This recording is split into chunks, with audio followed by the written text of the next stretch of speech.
Assalamualaikum warahmatullahi wabarakatuh.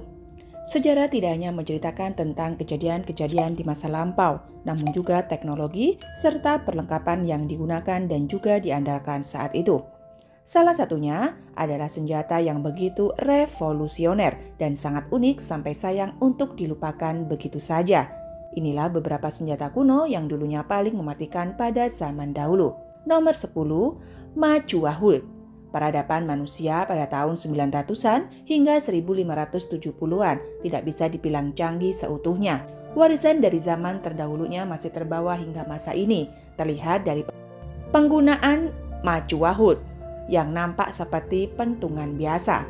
Namun kalian salah besar jika menilai alat tersebut sebagai pukulan, karena batu obsidian yang digunakan di ujungnya itu sangat lancip. Dengan panjang sekitar 90 hingga 120 cm, senjata ini cukup ditakuti oleh para tentara Spanyol ketika menyerbu ibu kota Aztec saat ingin memperluas wilayah kekuasaannya. Sekali ayun saja mampu memenggal kepala kuda.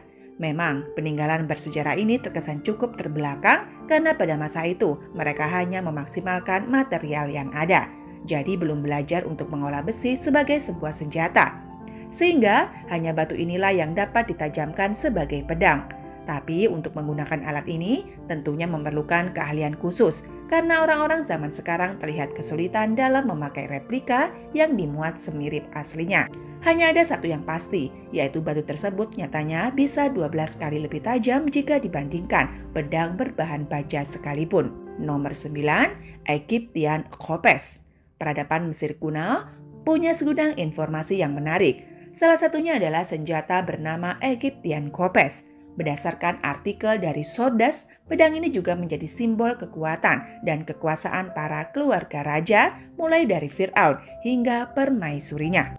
Nah, ternyata senjata ini dikembangkan dari sebuah kapak yang dinilai sudah terlalu berat dan ingin yang lebih ringkas supaya tambah lincah. Jadi bisa dibilang ini adalah permulaan dari terciptanya pedang di masa mendatang. Dengan panjangnya mulai dari 50 hingga 60 cm. Penggunaannya sendiri tidak hanya untuk menyayat saja, melainkan bisa dikaitkan ke senjata lawan ataupun tameng, supaya dapat melucuti mereka dengan mudah. Sedangkan untuk lengkungan di sisi dalamnya dibuat sedikit lebih tebal dan tumpul untuk menangkal serangan lawan. Tapi jika dibandingkan dengan pedang pada umumnya, senjata ini memang jauh lebih pendek dan membuat daya jangkauannya tidak begitu baik. Namun di zamannya benar-benar tidak ada lawan dan akan sangat mematikan jika dikombinasikan dengan serangan beruntun. Selanjutnya, Chokonu. Penasehat militer yang baik tidak hanya sebatas merancang strategi, tapi juga harus bisa untuk mengarahkan orang-orangnya memaksimalkan potensi mereka. Seperti Chokonu yang dibuat pada tahun 180 Masehi atau pada zaman 3 kerajaan. Inovasi ini datang dari kelompoknya Cukelang yang ingin mengoptimalkan sebuah crossbow untuk menembak secara beruntun. Jadi, penggunaannya hanya perlu mengisi amunisi di kotak besar bagian atas dengan kapasitas mencapai 10 anak panah. Kecepatan serangannya pun hanya memakan waktu selama 15 hingga 20 detik untuk membuat peluru tersebut keluar seutuhnya. Bayangkan saja kalau crossbow standar bisa melawan senjata seperti itu, bisa-bisa sudah kalah cepat dan juga kalah jumlah. Apalagi pemanfaatannya bisa digunakan untuk menghalau musuh yang hendak menyerang dan juga menerobos pintu gerbang. Nomor 7, The Werewolf. Abad pertengahan adalah masa peralihan yang menarik dari abad kuno ke zaman modern. Di masa ini terdapat macam-macam senjata yang begitu ikonik sepanjang sejarah. Salah satunya seperti The Werewolf. Ini adalah senjata pelontar terbesar dan juga terkuat yang pernah dibangun di Skotlandia pada abad ke-13. Ketapel tempur ini bisa menembak batu seberat 135 kg dengan jarak hingga 200 meter. Untuk tingginya sendiri diperkirakan mencapai 90 meter hingga 120 meter dengan total waktu pembuatan sekitar 3 bulan lamanya. Bahkan, mereka juga menampilkan cara pemakaian yang berbeda, yaitu menggunakan bangkai untuk mencapai pos penjaga di atasnya. Tahu tidak buat apa? Konsep ini seperti gas beracun saja. Virus dan bakteri otomatis akan menular dengan cepat, namun lawannya tidak akan sadar dengan efek samping tersebut. Nomor 6, The Claw of Archimedes. Benteng adalah sebuah tembok pertahanan utama dalam sebuah peperangan untuk membendung serangan musuh, seperti apapun juga. Tapi tidak ada yang lebih gila daripada The Claw of Archimedes, yang mana adalah inovasi untuk membantu pertahanan di kota Sirakusa. Senjata ini adalah sebuah mekanisme pengangkut dengan kail penjerat yang berguna untuk menangkap kapal musuh saat hendak mendekati benteng pertahanan.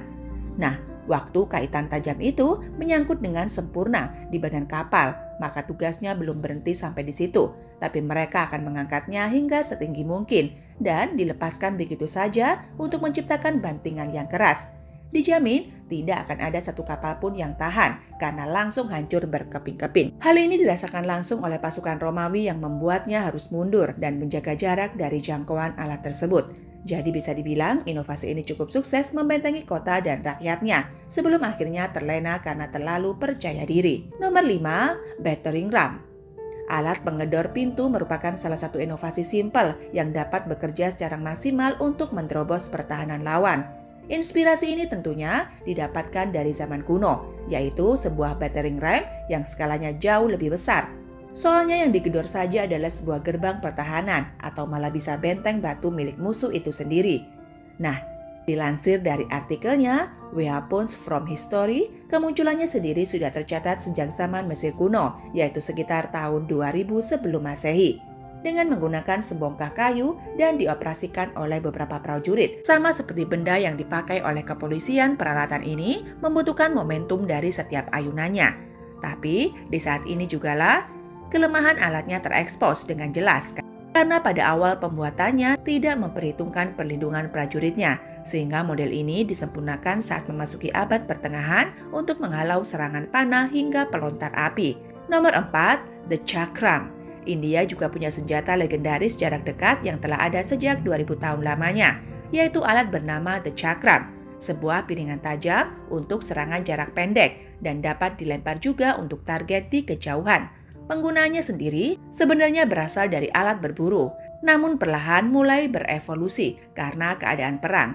Dikutip dari artikelnya American Blades Pro, penggunanya itu berasal dari kalangan kerajaan ataupun pejuang Sikh, di mana mereka telah mendapatkan berbagai macam pelatihan ketat agar dapat punya pengalaman dan keahlian di atas rata-rata. Dan itu mereka juga harus terbiasa dengan bentuknya yang bulat, karena dapat membingungkan lawan saat ingin menangkis serangan atau malah merubah arah secara tiba-tiba.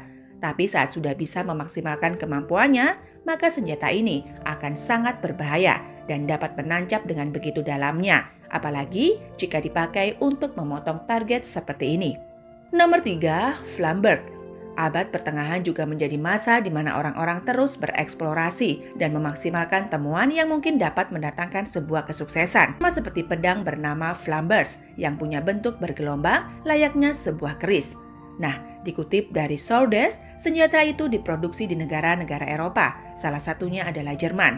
Mereka menggunakan senjata tersebut untuk memecahkan formasi tombak yang begitu diandalkan oleh pasukan Swiss. Tapi rata-rata peruntukannya pun mulai berubah dan dipakai dalam berbagai acara parade saja.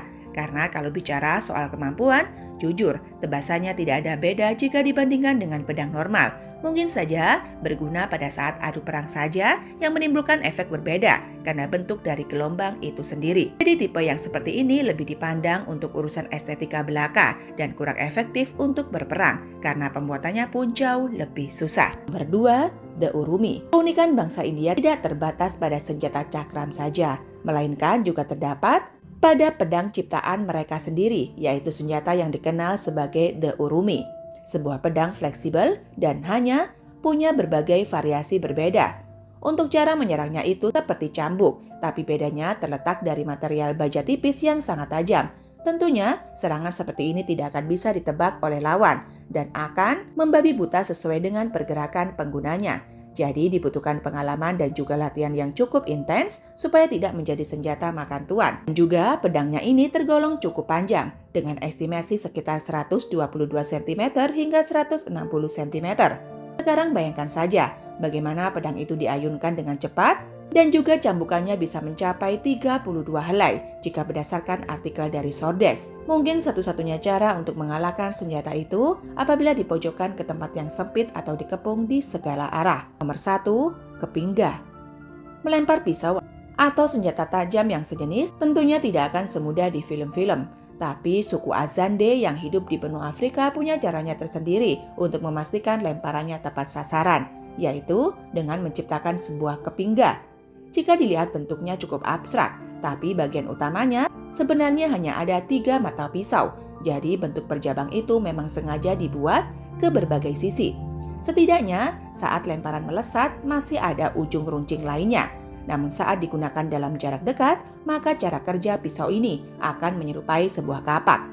Nah, dikutip dari artikel Dailysia, setiap senjata itu akan ada perbedaan bentuk, karena juga dijadikan simbol kekuatan untuk masing-masing pemiliknya. Sehingga alat ini juga tidak boleh dimiliki siapa saja. Dan hanya orang terpilih serta para raja sajalah yang berhak memakainya. Bahkan di zaman sekarang, senjata itu telah diposisikan sebagai benda kuno untuk menghargai para leluhur, serta penggunaan cara penting saja. Baiklah sahabat, cukup sampai di sini video hari ini. Sampai jumpa di video selanjutnya. Wabillahi taufiq wal hidayah. Wassalamualaikum warahmatullahi wabarakatuh.